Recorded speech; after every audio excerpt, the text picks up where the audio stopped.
Je suis responsable de développement des affaires à l'AQT et c'est un plaisir pour moi d'être avec vous aujourd'hui pour vous présenter le webinaire de M. Nicolas Brodeur ainsi que Benoît Martel qui auront le plaisir aujourd'hui de nous parler là, de tout ce qui est des solutions info nuagiques. Je vais vous laisser la parole, messieurs, mais juste avant, je vais faire une brève présentation là, de vos expertises. Nicolas Brodeur, architecte de solutions chez R2I, œuvre dans le monde des TI depuis bientôt 30 ans. Depuis le début de sa carrière, son rôle a toujours été d'aider les clients à améliorer, optimiser ou transformer leur environnement TI afin d'en retirer le maximum, augmenter la disponibilité, la performance et rester agile, flexible contre leurs compétiteurs. Comme architecte de solutions depuis plus de 15 ans, il fait la conception de solutions d'infrastructures informatiques de type traditionnel, infonuagique ou hybride et vulgarise la technologie et ses concepts en facilitant un rapprochement entre les unités d'affaires des clients, les architectes techniques, les spécialistes et les partenaires. Spécialiste sur les différentes technologies, tendances et les solutions d'avenir, il agit à titre d'expert afin de conseiller les entreprises dans leur transformation. Bonjour Nicolas, merci d'être avec nous ce matin. Oh, ton son, Nicolas. Bonjour Nicolas, merci d'être avec nous ce matin.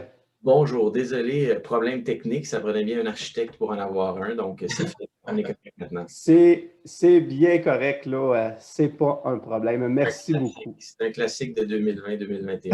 Oui, je me suis retenu, là, mais c'est bien correct. Mais merci encore une fois d'être là, Nicolas, ce matin.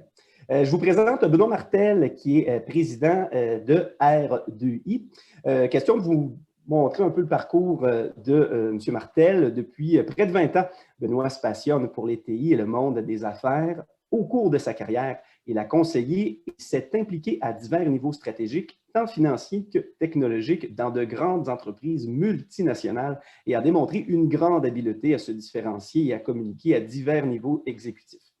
En 2014, Benoît fonde R2I, une firme hautement spécialisée en technologie de l'information.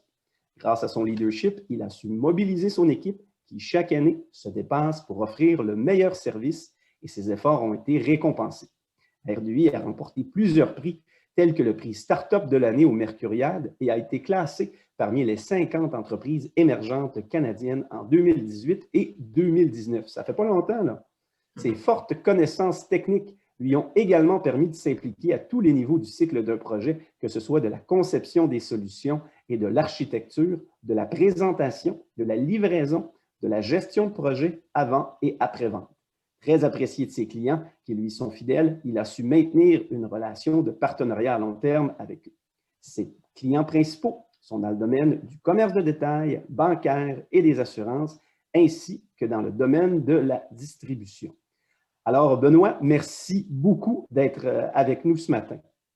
Bien, merci à l'AQT, merci à toi Thierry de cette belle introduction. Bien, c'est un plaisir et puis je cède la parole à Nicolas et je souhaite à l'ensemble de nos participants un beau et un excellent webinaire. Bien, en fait, c'est moi qui va partir le début de la présentation, parler un petit peu d'R2I et ensuite, je vais laisser la parole à mon collègue Nicolas. Donc, merci à tous ceux qui sont là. Merci à l'AQT de nous permettre de faire ce webinaire en collaboration avec les autres membres de l'AQT. R2I est un membre actif au sein de l'AQT depuis pratiquement ses débuts. Donc, c'est une belle collaboration que nous avons à ce niveau-là. Donc, Thierry a fait de belles présentations de Nicolas et de moi-même. Donc, on va rentrer dans les vifs du sujet de R2I. Donc, R2I, comme Thierry l'a mentionné, a été fondé en 2014. Et ce que veut dire R2I veut dire ressources, infrastructure et impartition. Donc, 2 fois les I pour infrastructure et impartition. Donc, le ressource pour le R, c'est le capital humain, c'est nos gens. Donc, c'est toujours le point le plus important dans une entreprise, c'est les gens. On a beau avoir une belle offre de services, de produits, ça nous prend des gens pour être capable de livrer et de nous représenter. Donc, chez nous, le capital humain est extrêmement important au niveau des ressources. Ensuite, l'infrastructure, bien, on est un partenaire d'accompagnement au niveau des entreprises très spécialisé au niveau d'infrastructure, que ce soit sur site, que ce soit en mode hybride, en cloud dédié. Nicolas va faire le tour des différentes offres là, que R2I peut avoir à ce niveau-là au niveau info nuagique. Par contre, c'est ça, tout ce qui touche centre de données, on est vraiment des experts à ce niveau-là. Et l'impartition, c'est la portion service géré qui complémente généralement l'infrastructure, que ce soit sur site des clients ou en mode info nuagique. Donc, nos experts ont en moyenne 25 ans d'expérience en TI. Donc, on en a qui ont plus de 30 ans, d'autres un peu plus jeunes. On forme la relève, mais on a beaucoup de gens qui ont dans la quarantaine, donc qui ont encore beaucoup d'années à donner devant eux. Et également, là, des gens un peu plus jeunes, on forme la relève. Donc, c'est très important aujourd'hui pour nous dans un mode où est-ce que les ressources sont un gros problème là, dans notre industrie. Donc, de former la relève et d'avoir des gens d'expérience qui peuvent accompagner les plus jeunes, c'est extrêmement important. Ça fait partie de notre modèle d'affaires chez R2I. Ensuite, donc, nos piliers qu'on travaille chez R2I. Donc, depuis sa fondation en 2014, il y a 3 piliers qui sont là depuis le début et qui font partie du nom R2I que j'ai expliqué un petit peu plus tôt, ressources, infrastructure, impartition. Donc, tout le côté gauche et central qui est info nuagique, infrastructure TI et services gérés en TI, c'est une offre qu'on a depuis la fondation de R2I. Donc, ça fait vraiment partie de l'ADN de R2I. Ce n'est pas quelque chose qu'on a décidé de faire plus tard. Donc, tout ce qui est info nuagique, infrastructure. D'un autre côté, on a ajouté, mettons, il y a environ 3 ans, c'est des projets reliés à l'industrie 4.0 et l'intelligence artificielle. Par contre, R2I a décidé de se spécialiser pour le côté infrastructure de ces projets-là. Donc, on vous accompagne et on est un entremetteur pour vous pour trouver les bons partenaires dans l'écosystème. R2I a un important réseau de partenaires dans l'écosystème Industrie 4.0 et intelligence artificielle. Donc, pour prochaine page, comme on pourrait dire, prochaine slide, c'est vous présenter nos principaux partenaires avec lesquels nous travaillons, principalement au niveau mode info nuagique, mais également au niveau achat-acquisition d'infrastructures. Donc, sur la ligne du haut, IBM, Lenovo, Red Hat et NVIDIA. C'est nos partenaires qu'on pourrait dire là, privilégiés au niveau là, des ventes d'équipements. Donc, IBM, R2I est un partenaire platine d'IBM, l'un des plus importants au Canada. Red Hat, qui fait maintenant partie de la grande famille IBM, offre des solutions extrêmement intéressantes dans le marché, autres que l'OS. Et donc, c'est pas pour rien que IBM a décidé de faire l'acquisition de Red Hat. Tout ce qui est conteneur, automatisation, DevOps, Red Hat est un leader dans le marché. Donc, R2I se positionne de plus en plus avec Red Hat. NVIDIA au niveau des machines avec GPU, donc tout ce qui est calcul de haute densité. Et Lenovo au niveau des serveurs x86. Mais on a d'autres manufacturiers, un exemple DLEMC avec lesquels on travaille beaucoup aussi au niveau x86. Beaucoup de ces partenaires-là sont des partenaires info-nuagiques. Quand on parle à Microsoft, VMware, Zerto, Veeam, donc c'est des partenaires avec lesquels qui ont des offres logicielles qu'on fait beaucoup de promotion dans l'offre info-nuagique que Nicolas pourra revenir un peu plus tard. Et pour ce qui est de nos reconnaissances, Thierry en a parlé tantôt, on a eu beaucoup de reconnaissances au niveau de la croissance de R2I. On est une jeune entreprise, donc 6 ans d'existence. On peut dire qu'on a quitté le mode start-up après 5 années. Et aujourd'hui, R2I, c'est près de 25 millions de chiffres d'affaires, une trentaine de personnes. Et en pleine croissance, on continue d'en ajouter. Donc, vraiment, on est en très bonne position dans le marché pour être là longtemps pour vous accompagner. Donc, prochaine, Nicolas.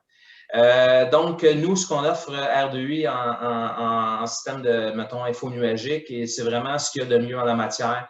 Notre couverture est à Montréal, Ottawa et Toronto. On est en train d'ouvrir un bureau à Toronto, donc on fait nos premières armes là-bas. On avait déjà quelques clients, mais maintenant, on a vraiment une présence physique et le but est d'avoir une équipe complète à Toronto dans les prochains mois.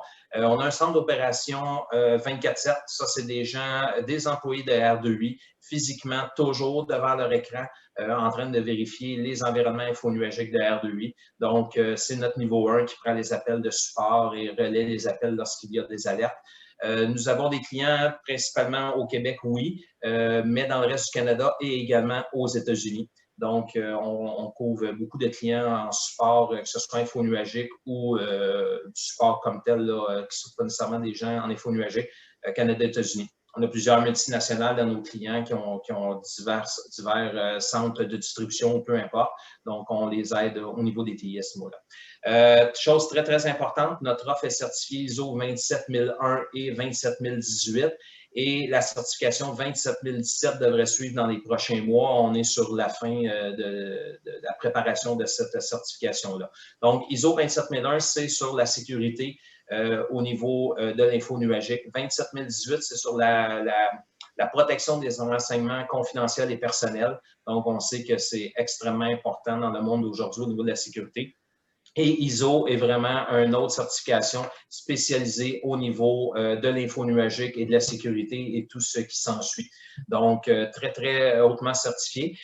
Et on a également un centre de données. Nos centres de données sont certifiés SOC 2 Type 2. Ça, c'est au niveau de la sécurité des accès, au niveau de la sécurité physique. Donc, extrêmement robuste, extrêmement solide. Et ce que ça apporte aussi, en plus d'avoir beaucoup d'onglets, on va dire, ou de volets de sécurité à l'intérieur de ces normes ISO-là, c'est que R2I, dans ses processus internes, s'est amélioré au cours des dernières années de façon exponentielle. On était déjà une très bonne entreprise, très bien équipée au niveau de ces processus, mais la norme ISO nous a vraiment amené à un autre niveau pour lequel je suis très fier de nos accomplissements et qui démontre vraiment une grande valeur pour nos clients. Donc, prochaine page. Donc, je vais terminer, moi, pour ma portion avec une présentation de certains de nos clients. R2I sert environ 150, 175 clients. Donc, on a mis quelques clients qui peuvent être intéressants pour vous à connaître. C'est des modes hybrides. Il y en a qui ont de l'info nuagique, il y en a qui sont sur site, il y en a qui sont 100% info nuagique. Donc, certains membres de l'OQT également. Je vais vous nommer l'exemple de Technicos, qui est un membre de l'OQT, donc firme d'entreprise en développement logiciel, qui voulait offrir en mode SaaS son logiciel à ses clients. Donc, on travaillait avec R2I pour pouvoir permettre à ses clients de pouvoir utiliser l'info nuagique de R2I. MediSolutions aussi, qui est un autre partenaire membre de l'OQT. Donc, eux ont une solution dans le domaine de la santé avec le gouvernement du Québec et R2I et l'infrastructure derrière en mode info nuagique pour permettre au gouvernement du Québec, dans le domaine de la santé, de pouvoir accéder à la plateforme de MediSolutions sur l'offre R2I. Plusieurs clients en mode hybride, comme je mentionnais tantôt. Un exemple, McKesson sont autant dans notre cloud que sur site et on les supporte à travers le Canada. Saputo également, c'est un mode hybride et on les supporte partout au Canada, États-Unis et dans les divisions à travers le monde. Donc, très, très flexible à ce niveau-là, puis on apporte une grande valeur. Donc, c'est l'ensemble de nos clients. Je ne ferai pas le tour un par un, mais ça démontre l'envergure des clients avec lesquels on travaille et de démontrer à quel point, malgré qu'on sert des grandes multinationales, qu'on a passé des audits de sécurité, qu'on a réussi à passer haut la main ces tests-là et pouvoir à ce moment-là permettre à ces grandes entreprises-là de pouvoir utiliser le service infonuagique de R2I. Fait que voilà pour ma portion. Je laisse la parole à Nicolas Brodeur qui va pouvoir parler spécifiquement de l'offre de R2I. Merci beaucoup. Merci beaucoup, Benoît. Merci beaucoup, tout le monde. Donc, rebonjour. Juste pour mettre les choses en perspective, le fameux travail de la maison 2020-2021, Hydro-Québec, dans son infinie sagesse, a décidé de venir couper des branches directement devant chez moi. Donc, si vous entendez des bruits de scie à chaîne, ce n'est pas ma femme qui est en train de couper nos enfants en rondelles, c'est vraiment Hydro-Québec qui fait son travail. Donc, pratique infonuagique, effectivement, Benoît en a parlé un peu tantôt quand on a parlé des différents piliers. Là, l'idée, c'est de cette portion-là de la présentation, c'est de rentrer dans un peu plus de détails. Donc, si vous avez des questions, vous pouvez poser des questions dans le chat au fur et à mesure. Il n'y a pas de problème, on peut y répondre au fur et à mesure. Ça va me faire plaisir. Mon background est relativement technique, donc si dans l'auditoire, il y a des gens qui veulent poser des questions dans les petits détails, on peut aller dans les petits détails, ce n'est pas du tout un problème. Alors, on commence la présentation en parlant de sécurité. Benoît vient tout juste de parler de sécurité. Ce n'est pas qu'on aime radoter à cause qu'on est vieux, c'est vraiment juste parce que la sécurité, en fait, il y a plusieurs facteurs. La sécurité, bien évidemment, tout le monde, depuis quelques années, mais encore plus récemment, depuis 2019, 2020, 2021, parle de sécurité. La sécurité, c'est excessivement important. Le deuxième aspect, c'est que moi, ça fait 7 ans que je fais de l'info nuagique.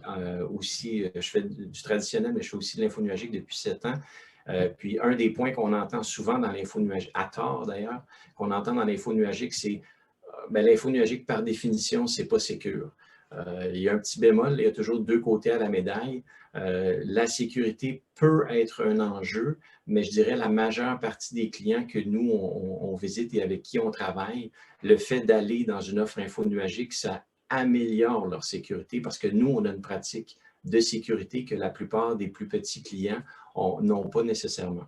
Donc, sans rentrer dans les détails, parce que Benoît l'a bien expliqué, ISO 27001, ISO 27018, on travaille sur 27017 qui devrait être fini bientôt. Donc, tout ça, ça amène un niveau de sécurité vraiment à un autre niveau.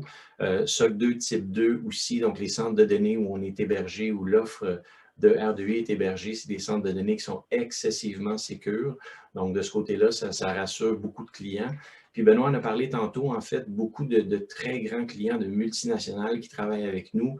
On s'entend que eux, leur requis de sécurité et de gouvernance est excessivement élevé. Donc, ces gens-là nous ont cuisiné solidement. Et puis, si ces gens-là sont chez nous, c'est parce qu'on a justement démontré qu'on était crédible au niveau de la sécurité. Donc, c'est vraiment important d'en parler.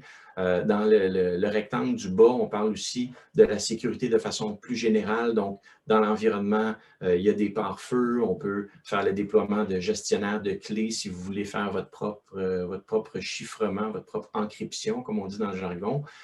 Puis les centres de données, encore une fois, PCI DSS, différents niveaux de certification au niveau de la sécurité. Donc, l'idée de radoter un peu puis de reparler de sécurité en commençant, c'est peut-être juste pour au moins mettre les gens au courant que l'info nuagique, ce n'est pas nécessairement un problème de sécurité. Ça peut, honnêtement, dépendamment du partenaire où vous êtes hébergé, où vous considérez héberger vos services info nuagiques, ça peut être un défi, effectivement. Chez R2I, on a vraiment une excellente pratique au niveau de la sécurité. Nicolas, si vous me permettez, j'ai une question ici dans le chat Oui. on me demande, la sécurité est très importante pour mon organisation, je connais bien Cisco, mais qu'est-ce que votre sécurité NSX? NSX, oui, très bonne question, merci. En fait, ça, on rentre un peu dans le détail technique, mais faire une longue histoire courte, NSX, c'est une des fonctionnalités, en fait, c'est un des logiciels de sécurité de réseautique, en fait, de virtualisation de la réseautique dans notre environnement infonuagique qui permet de faire ce qu'on appelle la micro-segmentation. Donc, ça permet de faire plein de trucs, mais d'un point de vue sécurité, ça permet de faire la micro-segmentation. Puis la micro-segmentation, en fait, ce que ça veut dire, c'est que quand on est dans un environnement infonuagique public, ça veut dire que c'est un environnement où il y a plusieurs tenants, plusieurs contenants logiques où des clients ont des VM et les clients ne doivent pas se voir entre eux. NSX va permettre de faire justement la micro-segmentation à l'intérieur d'un centre de données. Entre centres de données, les gens sont déjà isolés, sont déjà sécurisés, mais à l'intérieur même de leur centre de données, on fait de la micro-segmentation de façon à diminuer les chances si un hacker ou quelqu'un de malveillant veut accéder à vos données dans l'info nuagique, même s'il réussit à percer le premier niveau de sécurité, qui est le pare-feu, NSX, à ce moment-là, va permettre de faire la micro-segmentation à l'intérieur. Donc, chacun des serveurs vont être séparés entre eux, ce qui fait que si un hacker rentre dans un serveur, il ne peut pas nécessairement rentrer dans le prochain serveur facilement. Si on ne fait pas de micro-segmentation, à partir du moment où un hacker a pénétré le périmètre, donc ce qui est protégé par le pare-feu, une fois qu'il est à l'intérieur, c'est le party. Là. Il peut aller littéralement partout, puis faire la bisbille, puis voler de l'information, alors qu'avec NSX, même s'il est rentré, il est tout seul dans son petit coin, il doit refaire encore le même exercice pour aller ailleurs. Fait que je ne sais pas si ça répond, sinon la personne pourra poser plus de questions, mais à haut niveau, c'est pas mal ça, le NSX. Merci pour les précisions, Nicolas, très apprécié. Excellent, merci. Donc, en gros, Benoît le disait tantôt aussi, on a récemment ouvert un troisième centre de données. Donc, à la base, on a 2 centres de données au Québec, un qui est au centre-ville de Montréal et un qui est sur la rive sud de Montréal, en Montérégie. Et le troisième centre de données, donc, qui est à Boucherville, là, précisément, et l'autre qui est à Toronto. Donc, dans ces centres de données-là, on offre différents services, donc le cloud public, le cloud GPU. Je vais parler de tous ces points-là dans un peu plus de détails tantôt. Mais en gros, on offre tous ces services-là, ce qui permet aux gens d'avoir justement un environnement qui va être qui va être distribué sur plus d'un site. Puis la raison pour qu'on fait ça, naturellement, c'est d'avoir plus de redondance, plus de disponibilité. Une des particularités, en fait, dans l'environnement de R2I, à part toute la couche de sécurité, là, que je ne reviendrai pas là-dessus, mais à part la couche de sécurité, c'est les liens de fibre point à point. En fait, ce qu'on a fait, c'est que dans les 2 centres de données de la région de Montréal, on a des fibres optiques, en fait, des dark fiber qu'on appelle dans le jargon, là, qui permettent de relier les 2 centres de données ensemble en diversité. Diversité, ça veut dire que finalement, s'il y a 2 chemins qui sont complètement et totalement différents, ce n'est pas juste 2 fibres qui sont collées, c'est des fibres qui sont par 2 chemins d'accès complètement et totalement différents, ce qui fait que si jamais il y a un problème avec une des fibres, qui, par exemple, passe dans le pont-tunnel, puis que le pont-tunnel pourrait s'effondrer, ben on perd la fibre, ben tout continue à rouler parce qu'il y a une deuxième fibre qui passe ailleurs, des fibres qui passent ailleurs. Donc, ça nous permet en fait ça d'avoir une très, très haute redondance. Ça nous permet aussi de pouvoir faire, ce qu'on va le voir tantôt, de la réplication synchrone entre nos 2 sites. La plupart du temps, dans l'info nuagique, la réplication est asynchrone, ce qui veut dire que les clients qui répliquent leurs données, par définition, ils vont perdre un peu d'informations parce qu'on réplique à toutes les quelques secondes, puis on perd, à cause de la distance entre les sites, on perd un peu d'informations. Avec l'offre de R2I, bien justement, une des offres de R2I, c'est une option, c'est pas obligé, mais on peut avoir de la réplication en temps réel. Donc, dans des environnements, comme Benoît a parlé tantôt, mettons Medi-Solutions, qui héberge le système de laboratoire du gouvernement du Québec pour le secteur de la santé, ben, eux, perdre des données, ça ne fait pas partie des possibilités. Ils ont un très haut niveau de sécurité, ils ont un besoin d'un très haut niveau de sécurité, mais ils ont besoin d'un très haut niveau de redondance et de disponibilité et de pérennité des données. Donc, le fait de pouvoir faire cette réplication-là, justement, c'est un différenciateur significatif qui a joué dans la balance. Puis la portion des services conseils, services professionnels, bien, je vais en parler tantôt. On va rentrer dans un peu ce niveau de détail-là. Donc, maintenant, si on rentre dans le croustillant, au niveau des différents services qu'on offre, bien, on offre en fait du IaaS, donc Infrastructure as a Service, autrement dit du cloud public, sur une plateforme, entre autres, x86. Vous allez voir aussi, tantôt, on l'offre aussi sur un autre type de plateforme, mais la portion x86, c'est ce qui est le plus répandu dans le marché. C'est ce que Amazon Web Services, que Azure, IBM et les autres fournisseurs comme ça, Google, par exemple, offrent. On offre aussi un service qui est compatible avec cette plateforme-là. Donc, on roule sur VMware vSphere. VMware vSphere, c'est un des hyperviseurs. En fait, c'est l'hyperviseur x86 de loin le plus populaire, encore plus au Québec. Au Québec, c'est plus de 90% des environnements clients roulent avec VMware.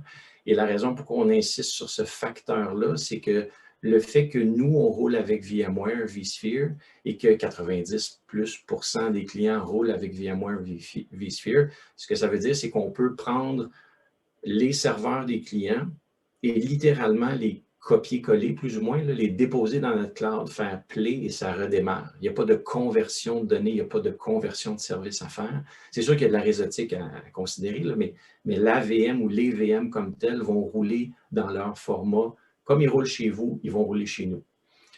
Ça, c'est très, très intéressant pour les clients parce que le fait de ne pas avoir à faire cette conversion-là, ça sous-entend beaucoup moins de services professionnels, services conseils parce qu'il n'y a pas de modification à faire. Ça sous-entend aussi que vous venez dans l'info nuagique de R2I, puis éventuellement, dans 6 mois, 1 an, vous changez d'idée, vous voulez retourner chez vous ou on n'est plus amis, vous voulez vous en aller carrément ailleurs.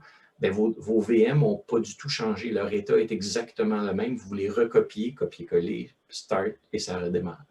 Si vous allez dans des environnements comme AWS, comme GCP, etc., les autres environnements de ce style-là, par définition, il y a une conversion des données qui doit se faire. Puis à ce moment-là, bien, oui, vous pouvez ressortir quand vous voulez de ces gens-là aussi, mais ce que vous avez payé en service conseil, service professionnel pour faire la migration, la conversion, bien, vous devez le repayer pour revenir chez vous ou aller ailleurs. Fait que quelque part, vous êtes un peu menotté avec ces partenaires-là, ce qui n'est pas le cas avec nous. En gros, tout ce qui est Windows, Linux, on peut offrir ces services-là sans aucun problème. On parle de configuration granulaire et sur mesure. Sans rentrer dans le détail technique, nous, on fonctionne avec des VM, c'est-à-dire que chaque chaque serveur peut avoir exactement la quantité de mémoire et ou de processeur que vous voulez ou que l'AVM a besoin, alors que dans l'info nuagique, des hyperscalers comme par exemple AWS, Azure, GCP, IBM et compagnie, c'est pas des VM, en fait, c'est des instances. Puis une instance, la différence, c'est qu'une instance, en fait, c'est comme on appelle ça t-shirt size. Là. Donc, on a un petit t-shirt, un moyen t-shirt, un très gros t-shirt, un monstrueux t-shirt, puis vous devez fitter là-dedans.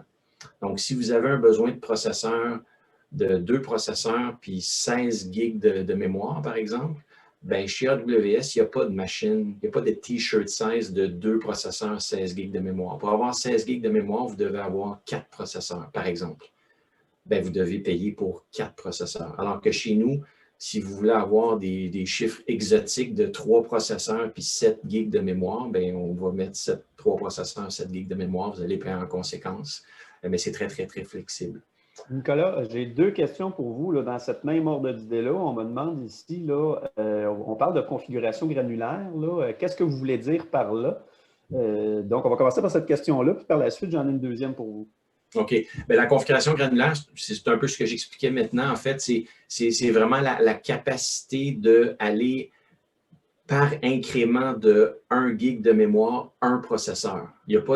On n'a pas besoin de changer, de passer d'un petit T-shirt à un moyen T-shirt parce que nos bras ont allongé. Là. Si on a grossi et que nos bras ont allongé, c'est parfait. Mais si on a juste le processeur ou la mémoire qui change, on peut y aller granulairement, spécifiquement pour cette ressource-là. Ça, c'est un différenciateur vraiment, vraiment significatif.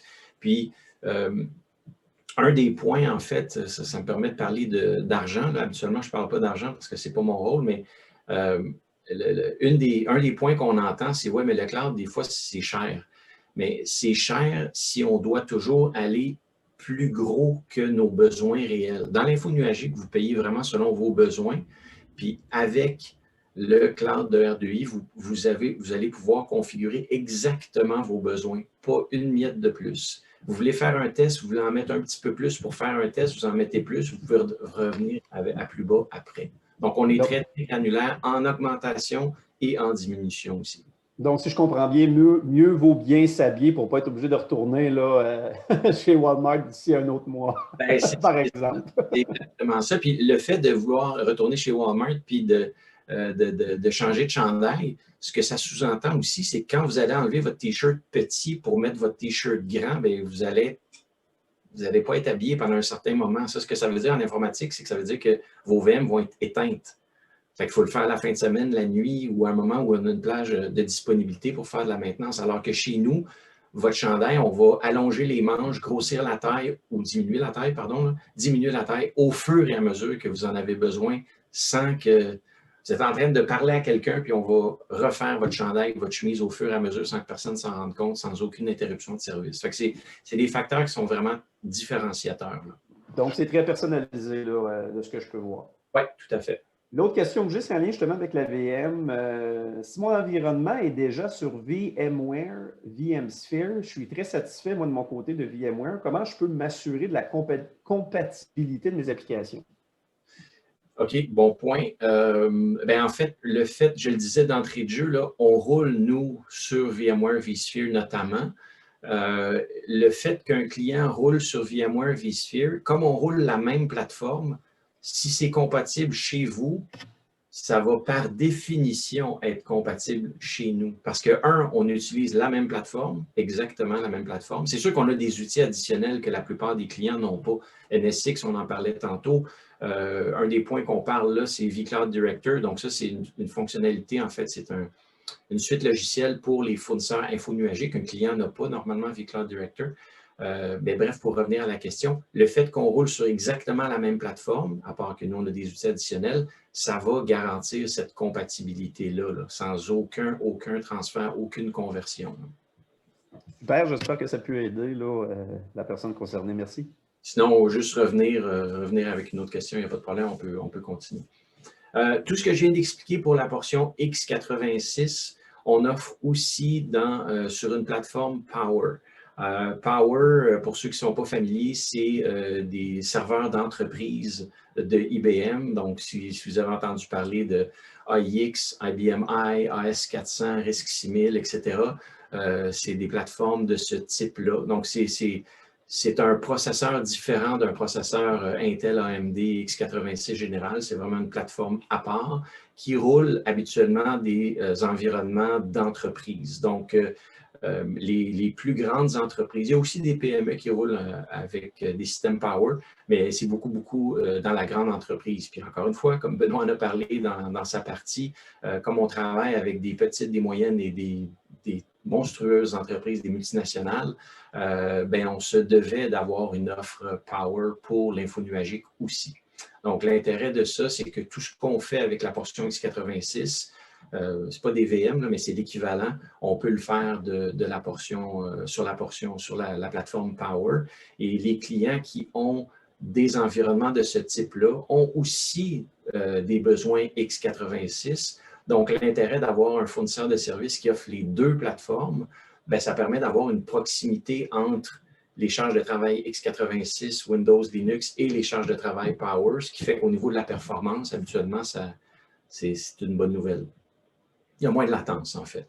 On parle là aussi de SAP HANA. Donc, on a une spécialité de ce côté-là. On peut offrir des environnements dans l'info nuagique, incluant les services professionnels et tout, auxquels on va revenir tantôt. Toutes les stratégies de migration. Donc, toute la portion des services professionnels, en plus d'offrir le service d'infrastructure en tant que service, on peut le faire. Puis, on parle aussi dans la boîte de droite de l'intelligence artificielle. Donc, on a des machines avec GPU, donc pour faire de l'accélération, pour faire du calcul, machine learning, deep learning et compagnie. Encore une fois, incluant la portion des services professionnels, services conseils. En gros, c'est ça pour la portion Power. C'est un environnement qui est très spécifique à certains clients. En fait, beaucoup de clients en ont, mais si vous n'en avez pas, c'est peut-être moins un intérêt pour vous. Cela dit, encore une fois, le fait qu'on travaille avec des multinationales fait qu'on n'a pas le choix d'avoir ces services-là. Ça, c'est un service qui est excessivement rare, en fait. Au Canada, que je sache, il y a IBM qui offre l'équivalent de ça et IBM ont commencé quelques années après R2I à avoir une offre canadienne. Si on continue, là, on parlait de cloud public depuis tantôt, là, de Infrastructure as a Service, mais comme R2I, en fait, est un revendeur intégrateur de solutions d'infrastructure dites traditionnelles aussi, donc du bon vieux stockage, serveur, virtualisation, services et compagnie, et qu'on a l'expertise info nuagique, on peut faire des environnements de cloud dédiés ou de cloud privé. Fait qu'encore une fois, ça peut être intéressant pour certains clients. Certains clients qui n'ont pas été convaincus du côté sécure de notre offre, ils disent « Ouais, moi, un cloud public, je ne suis pas sûr. Un cloud dédié, un cloud privé. À ce moment-là, le côté sécurité, il est différent parce qu'on est revenu un peu comme c'était dans le passé, un environnement qui est 100% dédié. L'avantage de pouvoir permettre ça, c'est qu'on a cette flexibilité-là.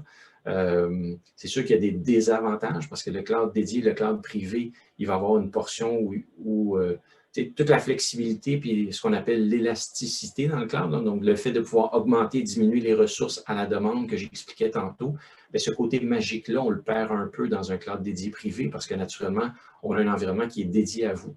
Donc, si vous l'utilisez un peu, beaucoup passionnément, vous allez payer quand même en fonction de l'environnement qui vous est dédié en entier.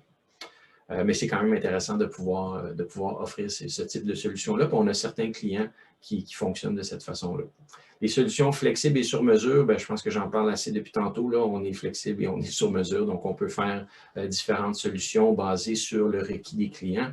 Parce qu'en fait, nous, contrairement à d'autres partenaires ou d'autres vendeurs infonuagiques, on a toute la portion des services conseils, services professionnels, donc le fameux R de R2I. Donc, en fait, on peut faire littéralement du sur-mesure. On a une belle flexibilité de ce côté-là. L'autre point, un point de différenciateur significatif, c'est la portion colocation de vos équipements. On n'est pas un colocateur, bien évidemment.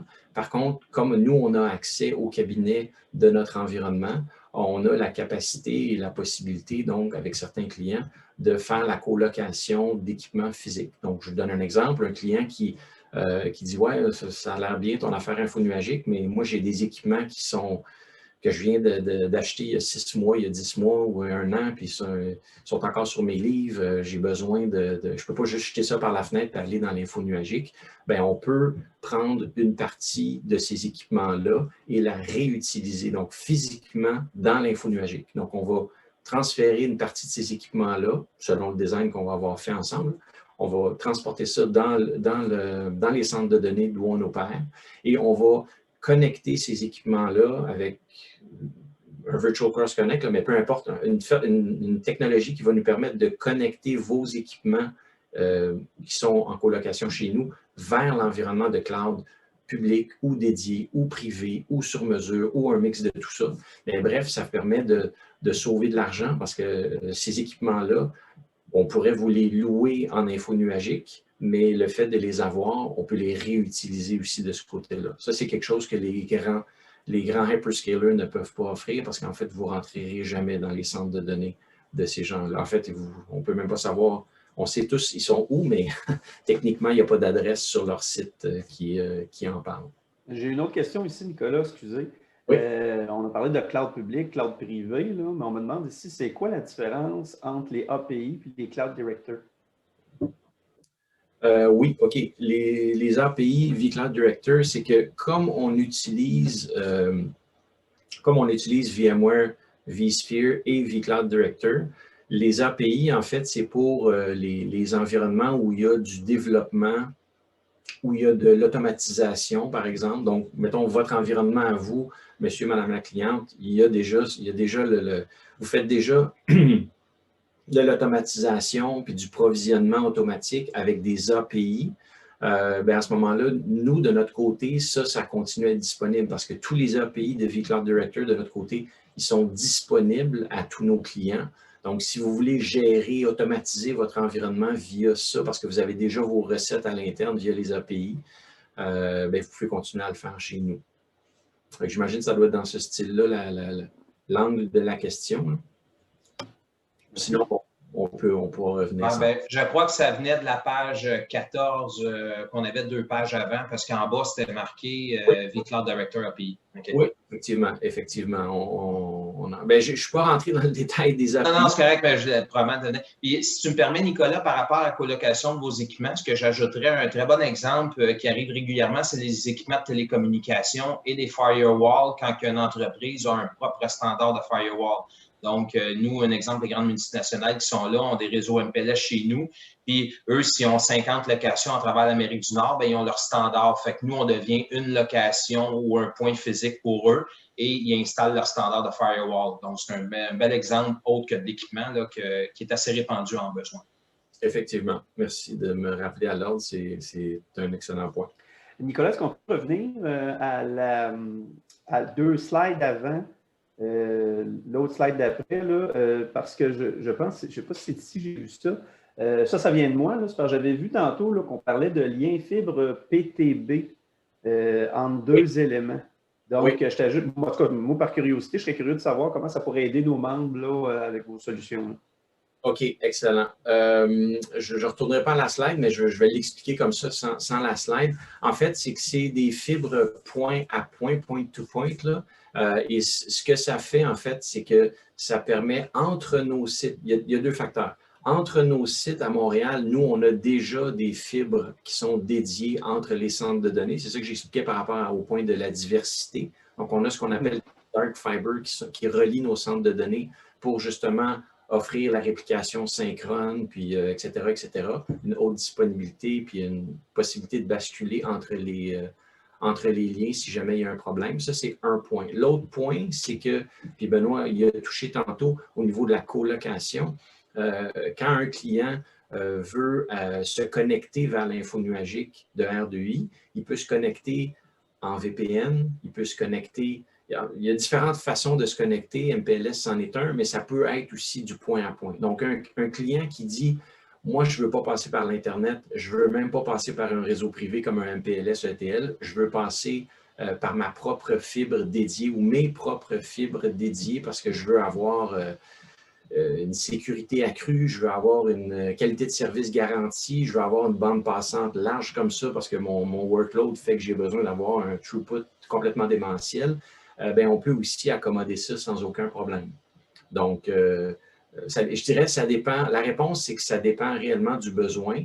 Ça, en service conseil, quand on rencontre les clients, on a ces discussions-là avec les clients, là, quand on rentre dans le nitty-gritty. Mais la bonne nouvelle, c'est qu'on peut offrir tout ça. Si ça existe, là, les chances sont qu'on puisse l'offrir.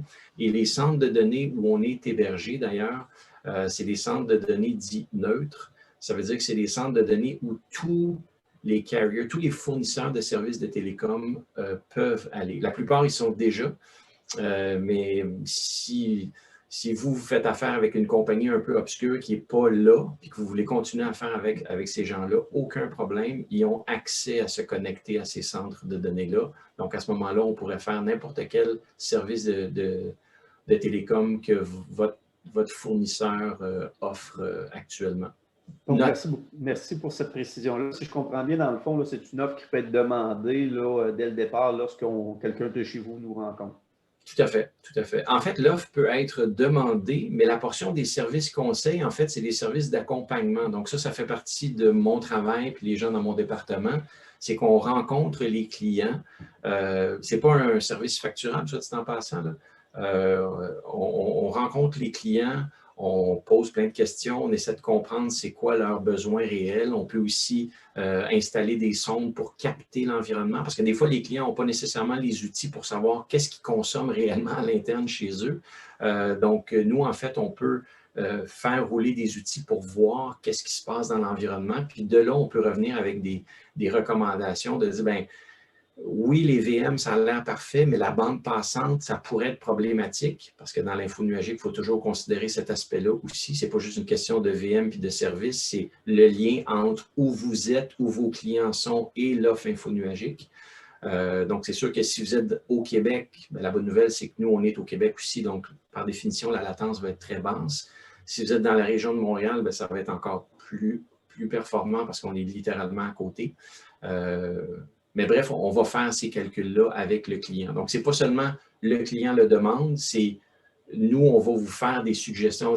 On voit qu'il y a peut-être un défi de ce côté-là, il faudrait considérer l'augmentation de la bande passante. Donc, ça fait partie du coût global du coût global du projet, en fait, quand on va dans l'info nuagique, de valider cet aspect-là aussi. Excellent. On peut poursuivre. Donc, parfait, je vais continuer. Donc, le multicloud. Multicloud, c'est aussi une facette. Depuis tantôt, je n'arrête pas de parler d'AWS, d'Azure, de GCP, IBM et compagnie. Ces gens-là, juste pour que ça soit bien clair, offrent des services qui sont des fois en compétition avec nous et des fois absolument pas en compétition avec nous. Absolument pas dans la mesure où ce sont des services que nous, on a décidé, by design, de ne pas offrir. Et c'est pour ça qu'on travaille avec ces gens-là. Donc, toutes ces compagnies-là que vous voyez là, ce ne sont pas nos ennemis, pas du tout. En fait, quand on rencontre les clients, si on a un besoin que nous, on ne peut pas offrir dans notre cloud natif R2I, bien à ce moment-là, on peut vous faire des recommandations aussi sur ces plateformes-là. Donc, vous n'avez pas, en tant que client, vous n'avez pas besoin de réexpliquer votre histoire à quelqu'un d'autre d'AWS et de Microsoft et de Google et compagnie. On peut travailler ensemble, le dossier au complet. Je dirais que la plupart des fois, quand on fait des comparaisons d'un point de vue financier, aussi bizarre que ça peut se paraître, on est moins dispendieux que AWS et Azure. Et on est surtout immensément plus flexible. Donc, dépendamment du besoin du client ou des attentes du client, on peut offrir des solutions que ces gens-là n'auront pas la flexibilité de faire. Mais bref, tout ça pour dire qu'on travaille avec l'ensemble de ces gens-là. On fait du Office 365 avec Microsoft. Benoît l'a dit au début, on est un partenaire platine de IBM, donc on a aussi accès à toutes leurs offres info nuagiques. Et on fait même des dossiers avec IBM parce que comme on a l'expertise, je pense que j'ai pas dit que je n'allais pas le répéter, donc je peux le répéter. Le fameux R de R2I qui est pour ressources, donc capital humain, services professionnels, services conseils. IBM nous sous-contracte, nous, pour notre expertise, pour faire des migrations de leurs clients dans leur cloud. Donc, ça donne une idée quand même de la compétence de l'équipe de R2I. Bref, tout ça pour dire qu'on travaille avec ces gens-là, donc il n'y a pas d'histoire de compétition. Ces gens-là, ce n'est pas l'homme à abattre, c'est vraiment des partenaires avec qui on travaille régulièrement. Au niveau des solutions d'intelligence artificielle, Benoît en a parlé ça aussi au début, c'est un des piliers avec qui on travaille. On travaille notamment avec des partenaires, mais simplement pour dire qu'on a cette expertise-là. On est partenaire NVIDIA, on a des machines à GPU, on peut aider les clients qui ont des projets d'intelligence artificielle, soit directement à l'interne, soit avec des partenaires établis avec qui on travaille sur une base régulière. Donc, on peut offrir beaucoup de services du côté de l'intelligence artificielle, beaucoup de recommandations. Pour donner une idée, on fait des mandats avec le gouvernement fédéral en ce moment par rapport à l'intelligence artificielle. Donc, une belle expertise de ce côté-là, mais on en parle rapidement dans l'info nuagique parce que c'est des fois des choses que les clients veulent considérer. Donc, simplement se rappeler qu'on peut aider de ce côté-là. Au niveau des solutions, toujours aux solutions infonuagiques, mais spécifiquement au niveau de la sauvegarde, parce que depuis tantôt, ce que je parle, c'est ce qu'on fait au niveau de la production ou du test, du développement et compagnie, mais on n'a pas encore parlé de sauvegarde. Comme dans n'importe quel fournisseur infonuagique, bien, on a des solutions de sauvegarde. Dans l'infonuagique, par définition, la sauvegarde ne vient pas avec. Donc, ça, c'est vrai chez R2I, mais c'est vrai partout dans la galaxie. Pas parce que vous êtes dans l'info nuagique que vous n'avez pas besoin d'un scénario de relève. C'est pas parce que vous êtes dans l'info nuagique que vous n'avez pas besoin d'une solution de sauvegarde. Vous avez définitivement besoin d'une solution de sauvegarde. Dans l'info nuagique, la plupart du temps, en fait, c'est un modèle de responsabilité dite partagée. Donc, ça veut dire que nous, en tant que fournisseurs de services, on a une responsabilité, bien évidemment, mais vous avez aussi une responsabilité au niveau des données. Donc, on offre le service de sauvegarde et donc ça peut être un service qui va être consommé par des clients qui roulent leur serveur de production, de test, de développement chez nous. On peut faire la sauvegarde de ces environnements-là, mais un client qui est déjà dans son environnement à lui, chez lui, qui n'est pas en info nuagique puis qui ne veut pas trop aller en info nuagique pour les bonnes ou les mauvaises raisons, peu importe, bien, on offre aussi un service de sauvegarde info nuagique, donc Backup as a Service. Donc, un client est chez lui, puis au lieu de générer des cassettes tous les soirs qui sortent de la bâtisse, puis qu'on espère que tout va bien aller, bien, on peut mettre en place une solution qui va faire une sauvegarde, puis au lieu de faire une deuxième copie sur cassette qu'on peut sortir, bien, elle peut sortir au fur et à mesure. Pendant que la nuit, votre backup se fait, la copie externe commence déjà à sortir. S'il y a un désastre dans votre environnement, ce qu'on ne vous souhaite bien évidemment pas, mais si jamais il y a un problème, bien, les données sont déjà externalisées via ces services-là. On voit plusieurs boules. Là. En fait, c'est uniquement pour dire qu'on travaille avec différents partenaires pour différents besoins. Encore une fois, en tant que conseiller en infrastructure, que ce soit traditionnel ou infonuagique, bien, on se doit d'avoir différentes solutions pour différents besoins, différentes attentes. Donc, Veeam, c'est un des partenaires avec qui on travaille beaucoup au niveau de la sauvegarde infonuagique. Comme on est un gros partenaire d'IBM, c'est sûr qu'on a aussi les solutions de IBM Spectrum Protect, là, anciennement connu Tivoli Storage Manager, c'est ça le TSM. Donc, on fait du TSM ou du Spectrum Protect as a Service aussi. On travaille beaucoup avec Dell, donc on a aussi des solutions de Dell au niveau de la sauvegarde. Office 365, on en parle parce qu'en fait, ça, c'est comme un peu l'enfant méconnu ou l'enfant mal aimé de Office 365. Beaucoup de clients sont avec Microsoft pour Office 365. Encore une fois, un excellent service, on l'utilise même nous-mêmes à l'interne, il n'y a pas de problème. Mais beaucoup de gens se disent « Ouais, mais Microsoft s'occupe de mes sauvegardes ». La réalité, c'est que si vous lisez le contrat dans le fin détail, vous allez voir que ça revient à la responsabilité partagée que j'expliquais tantôt. Microsoft vont vous fournir en fait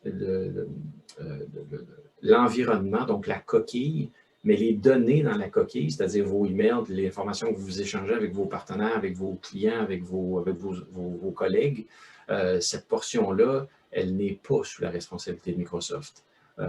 Donc, en fait, vous devez, si vous n'êtes pas obligé, mais si vous voulez avoir une rétention à long terme de vos données, que ce soit parce que vous voulez pouvoir revenir dans vos données, parce que vous vous faites auditer, puis vous vous faites dire « Reviens-moi avec ton courriel, je me fais poursuivre, je dois revenir avec un courriel de mars 2019 », bien, mars 2019, si l'employé l'a effacé par mégarde ou par malice, bien, c'est « just too bad », comme on dit en bon français, il n'est plus là le courriel, ça fait des mois et des mois qu'il n'est plus là. Alors que si on met une solution de sauvegarde, bien, à ce moment-là, vos données peuvent être sauvées et externalisées aussi, parce que ça aussi, c'est des environnements naturellement qui sont hybrides. On parle de copie sur bande pour rétention à long terme. Fait que ça aussi, c'est un service qu'on offre qui est tout à fait optionnel. Si vous ne voulez pas faire vos copies seulement sur disque, vous voulez avoir, mettons, un backup complet annuellement qui est conservé, bien, à ce moment-là, on peut en faire une copie sur bande, puis vous remettre la cassette, puis vous faites ce que vous voulez avec. Ça c'est un des services qu'on offre. Et on parle de stockage objet pour les solutions compatibles. Donc, si votre partenaire au niveau de la sauvegarde, vous ne l'avez pas reconnu dans ces bulles-là pour l'instant, bien, on a une offre de stockage objet. Et l'offre de stockage objet, en fait, ce que ça fait, c'est que c'est compatible avec, je ne peux pas dire toutes, là, parce que je ne les connais pas nécessairement toutes dans le fin détail, mais la très, très vaste majorité des joueurs de sauvegarde modernes supportent le stockage objet. Fait que ça soit Backup Exec, NetBackup, en tout cas, toutes les autres solutions fonctionnent avec du stockage objet. Et nous, R2I, bien, à ce moment-là, on a une solution de stockage objet qui pourrait être le repository distant, donc pour faire le voûtage électronique de vos données en stockage objet. Le stockage objet, peut-être juste pour expliquer rapidement comment ça fonctionne, c'est que c'est pas juste, c'est pas vrai. Chez nous, c'est pas seulement ça. Chez d'autres, ce l'est. Mais ce n'est pas un environnement où on met plein d'espace disque dans un site, puis si jamais il y a un problème avec cet environnement-là, bien, on perd tout. Par définition, le stockage objet, de la façon que nous, on le configure chez R2I, encore une fois, étant donné qu'on fait affaire avec aussi des grandes compagnies qui doivent garantir la pérennité de leurs données, c'est que l'environnement est répartis automatiquement, automagiquement même, je dirais, sur l'ensemble de nos 3 sites pour l'instant, puis éventuellement, quand il y en aura plus, ça va continuer sur les autres sites aussi. Mais le fait de répartir les données automatiquement sur l'ensemble des sites, ça fait que si jamais on a un problème majeur dans un centre de données, touchons du bois, c'est jamais arrivé, mais disons que ça arrive, mettons, un météorite tombe sur le centre-ville de Montréal, puis qu'on perd notre centre de données au centre-ville de Montréal, bien, dans votre cas, si vos sauvegardes sont chez nous, vous n'avez aucune interruption de service. Premièrement, ça va continuer à être disponible pour faire des sauvegardes ou pour faire des restaurations. Puis vous avez aussi perdu 0 données. Donc, bon, exemple un peu limite, là, mais vous comprenez le concept. C'est l'idée de la répartition géographique dans des environnements distants. Nicolas, il nous reste quelques minutes. J'ai 2 questions ici. J'en ai un justement d'une PME qui me demande les prix des solutions de relève sont souvent très élevés. Bon, je sais qu'on n'aime pas parler de prix, là, on s'entend, on en a parlé un peu plus tôt, là, mais que font vos clients pour des petites ou des moyennes entreprises pour des besoins de relève? Très bon point. En fait, ça me permet d'aller rapidement à l'autre section. Au niveau de la sauvegarde, on offre les solutions qu'on a dit tantôt. Puis au niveau de la relève, bien, on a aussi différentes solutions. Donc, au niveau de la relève, c'est un très bon point. Cette question-là, en fait, c'est... moi, je fais des solutions de relève, des designs de solutions de relève depuis les années 90. Puis dans les années 90, quand j'étais mince et jeune, c'était juste les très grandes entreprises qui allaient de ce côté-là parce que c'était des solutions qui étaient par définition très, très, très onéreuses. Depuis plusieurs années maintenant, les solutions se sont améliorées beaucoup d'un point de vue technique, d'un point de vue fonctionnel et surtout d'un point de vue prix. Donc maintenant, on peut être une très petite entreprise et se permettre une solution de relève. Le besoin en fait, va vraiment changer d'un environnement à l'autre. Donc, si vous n'avez pas, si votre entreprise, par exemple, ou l'entreprise de la personne qui a posé la question, pardon, a besoin de relever sa business très, très rapidement, en dedans de quelques minutes, et ne perde à peu près pas de données, bien, à ce moment-là, cette personne-là va devoir considérer une solution de relève. Puis la bonne nouvelle, c'est que ça peut commencer à littéralement quelques centaines de dollars par mois et on a une solution de relève. La solution de relève permettrait, par exemple, je reprends mon exemple de tantôt un peu douteux, qu'un météorite tombe sur un centre de données où le client est hébergé. Bien, littéralement, en quelques minutes, la solution de relève va avoir redémarré l'ensemble des services de ce client-là dans un autre centre de données qui, lui, n'était pas écrasé en dessous de la météorite et la business va reprendre. Les clients vont avoir accès, les employés vont avoir accès aux différents services. Fait que ça, encore une fois, c'est quelque chose qu'on fait en service conseil, qu'on va avoir des discussions avec les clients pour voir c'est quoi les requis, mais c'est bel et bien une option. C'est bel et bien une option.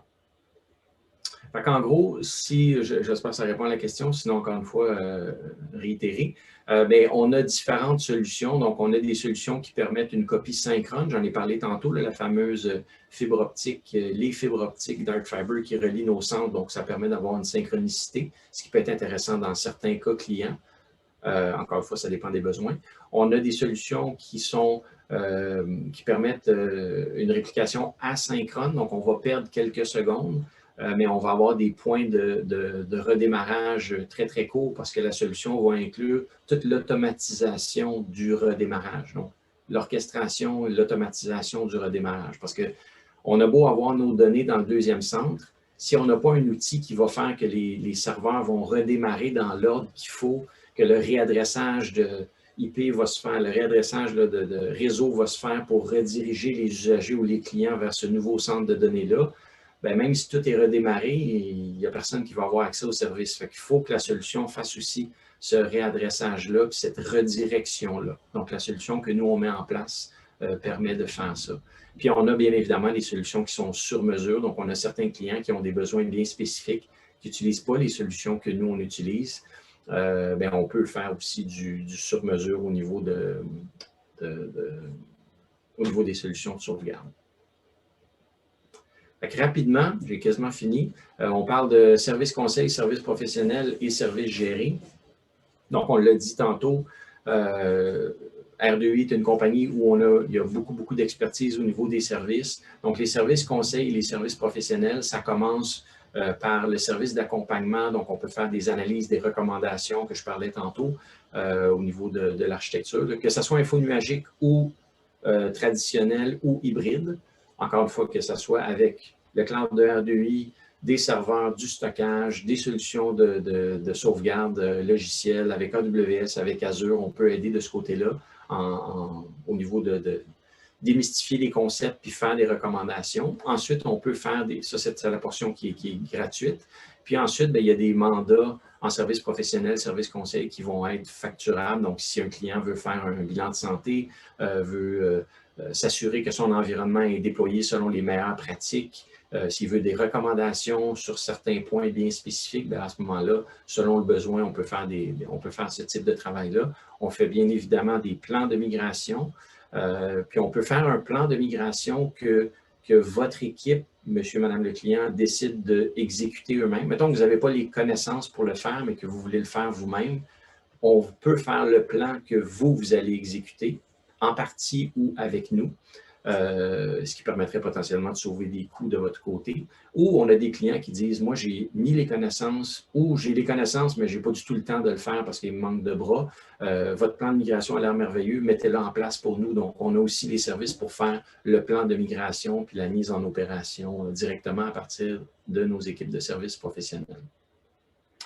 Au niveau des services gérés, on a aussi une pratique de services gérés. On en parle rapidement dans l'info nuagique. Ce n'est pas un requis, c'est vraiment une option.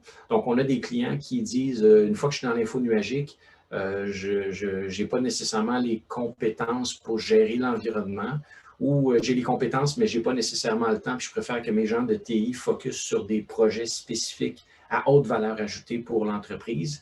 Puis la gestion, upgrader du microcode, upgrader un OS, vérifier des patchs de sécurité, des affaires un peu, je ne vais pas dire banales, mais peut-être moins excitantes pour vos employés. Nous, à ce moment-là, on peut s'en occuper. Donc, on a des solutions qui vont faire la surveillance de l'environnement, pour vérifier que il ne manque pas de mémoire, il ne manque pas de processeur, on n'arrive pas à la fin de l'espace disque, on va augmenter l'espace disque. Oui, dans l'info nuagique, l'espace disque peut être augmenté en claquant du doigt, plus ou moins, c'est clic, clic, clic, puis c'est fait, c'est vrai.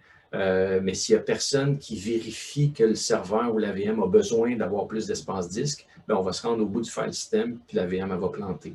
Fait que nous, nos outils permettent de monitorer cet environnement-là, faire des recommandations ou même faire le travail directement. Fait qu'on peut, via le centre d'appel qui monitore l'environnement en temps réel, faire des mises à jour, faire de l'entretien préventif, faire des tests de disponibilité, restauration, gestion d'incidents. Bref, c'est le genre de services qu'on peut offrir au niveau des services gérés. Je ne sais pas s'il y a des questions là-dessus. On arrive exactement à l'heure, donc on a fini le contenu de la présentation. On peut peut-être voir si dans l'auditoire, il y a des questions, des commentaires, réactions violentes.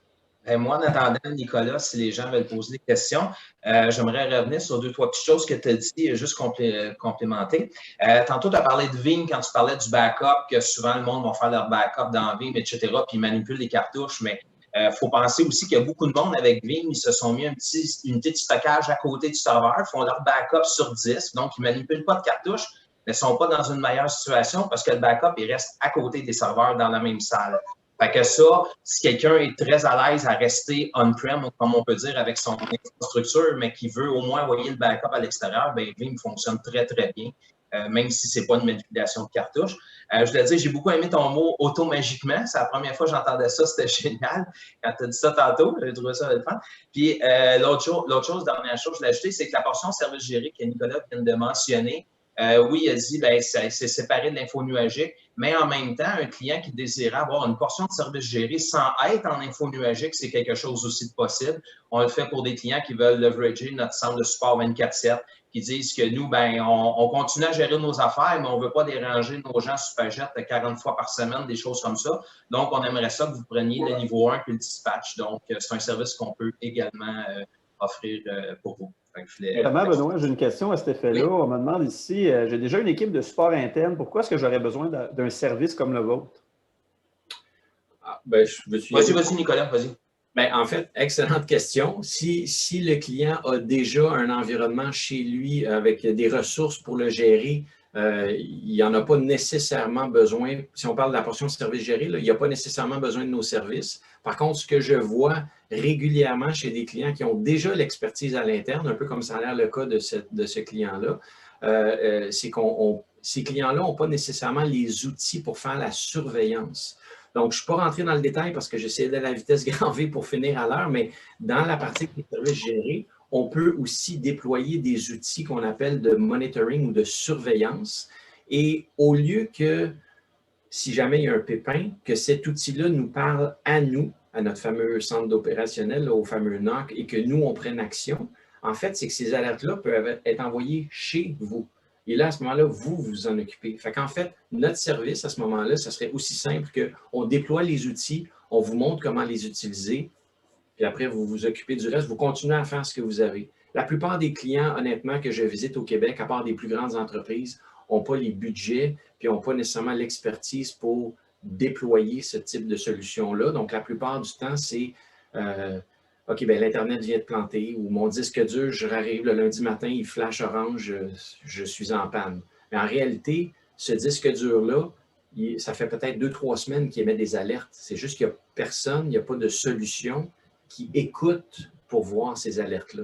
Nous, en fait, notre solution va écouter ces alertes-là et va proactivement faire changer le disque avant même que le disque tombe en panne. Donc, mais bref, on peut le faire, mais vous pourriez vous le faire directement avec vos propres ressources. D'ailleurs, à cet effet-là, Nicolas, ici, j'ai quelqu'un qui me dit « Nous sommes une petite entreprise et faisons affaire avec un provider. » Je ne comprends pas trop le sens de la question, là, mais j'imagine que vous pourriez peut-être être en mesure de l'aider à ce niveau-là. OK, bien, ils font affaire avec un provider.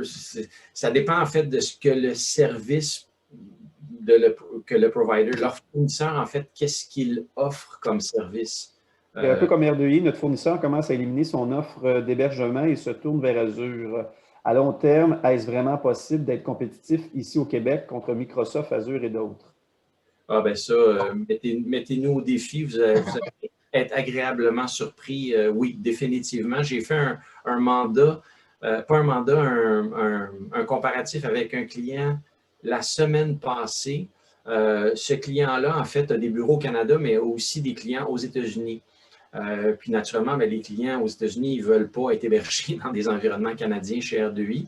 Donc, on a travaillé la portion américaine avec AWS et la portion canadienne, québécoise, avec l'offre de R2I. Et l'environnement chez R2I était quelque chose comme 600 $ par mois, puis c'était 1400 chez AWS aux États-Unis, 1400 US par mois. Fait que oui, il y a une méchante différence de prix, puis ça, c'est dans le bon sens. Pour revenir au point du fournisseur qui fait déjà affaire avec Azure, ben en fait, c'est notre cas aussi. Encore une fois, on n'a aucun problème avec Microsoft Azure. On fait affaire avec ces gens-là. C'est juste qu'on fait souvent un comparatif avec les services que nous, on peut offrir. Puis encore une fois, on a la flexibilité. Puis dans la plupart des cas, pas tous naturellement, là, mais dans la plupart des cas, on a aussi un intérêt, un avantage financier à faire avec R2I. C'est pour ça que la plupart des clients avec qui on travaille, même si, encore une fois, là, on publicise le fait qu'on travaille avec AWS et Azure, décident quand même d'aller avec le cloud de R2I.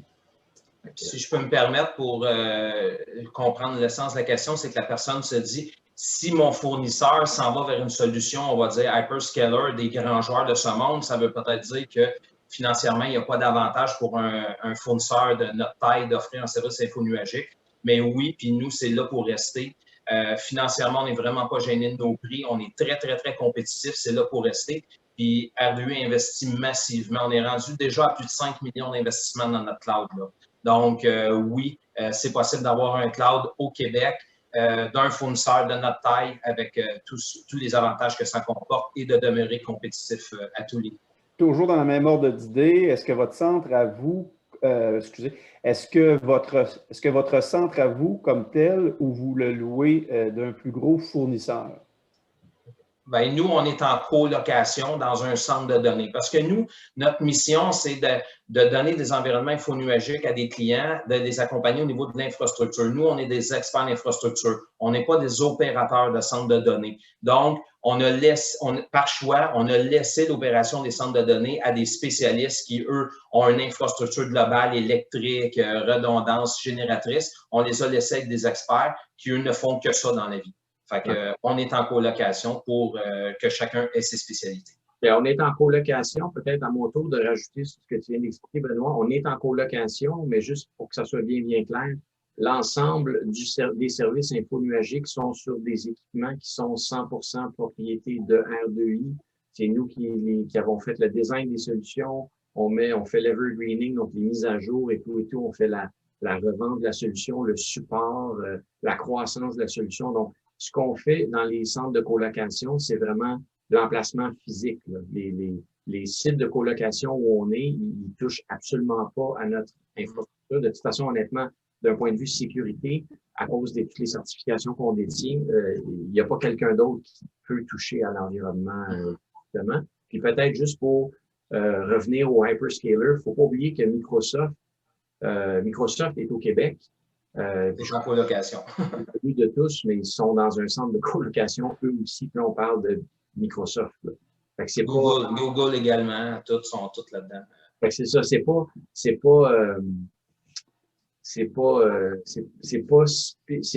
comment dire, on n'est pas différent des autres dans cet aspect-là, là. C'est juste pour que ça soit clair. Et comme Nicolas l'a dit, on possède nos équipements. C'est ce que je voulais dire par plus de 5 millions d'investissements. Puis, si je ne me trompe pas, on a 14 racks présentement. Fait que c'est quand même assez de grande envergure. Donc, pour plus de détails, cette personne-là pourrait vous contacter là, sans problème pour d'autres questions. info@r2i. Tout à fait. Parfait. R2i.ca, je vois qu'il y a une petite typo. OK, bon, r2i.ca. info@r2i.ca dans ce cas-là. C'est ça. Est-ce qu'il y a d'autres interventions de gens qui sont présents qui aimeraient s'impliquer ou avoir un commentaire? En tout cas, il y a beaucoup de gens qui vous ont remercié. Donc, le contenu a été très, très pertinent. Donc, de mon côté, pour ma part et au nom de l'AQT et de nos membres, merci de votre temps. On peut rester encore quelques minutes s'il y a des gens là, qui veulent peut-être encore poser quelques petites questions. Sinon, de votre côté, je vous laisse le mot de la fin. Bien, merci à tous. On est très heureux que vous ayez pu vous joindre à nous. On espère que vous avez trouvé intérêt dans notre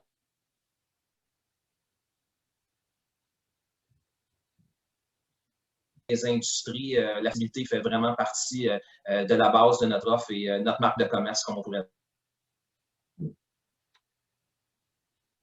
Je dirais, si vous voulez considérer entreprendre une discussion de type infonuagique, de ne pas vous gêner à nous contacter. Encore une fois, il y a une bonne portion de la discussion et de l'analyse qui est sans coût, sans engagement de votre côté. Donc, ça peut aider à démystifier les choses. Excellent. Bien, merci. Moi, j'invite nos membres, justement, là, qui étaient présents. Vous allez recevoir un courriel avec l'enregistrement du webinaire aujourd'hui. Et puis, on a d'autres événements qui s'en viennent bientôt. Donc, je vous invite à aller au www.equité.ca dans le calendrier pour voir ce qui s'en vient. Merci beaucoup, Nicolas et Benoît. Ça a été vraiment apprécié de vous avoir avec nous aujourd'hui et au plaisir là, de se revoir très bientôt. Du moins, l'espérons en personne d'ici la fin de 2021.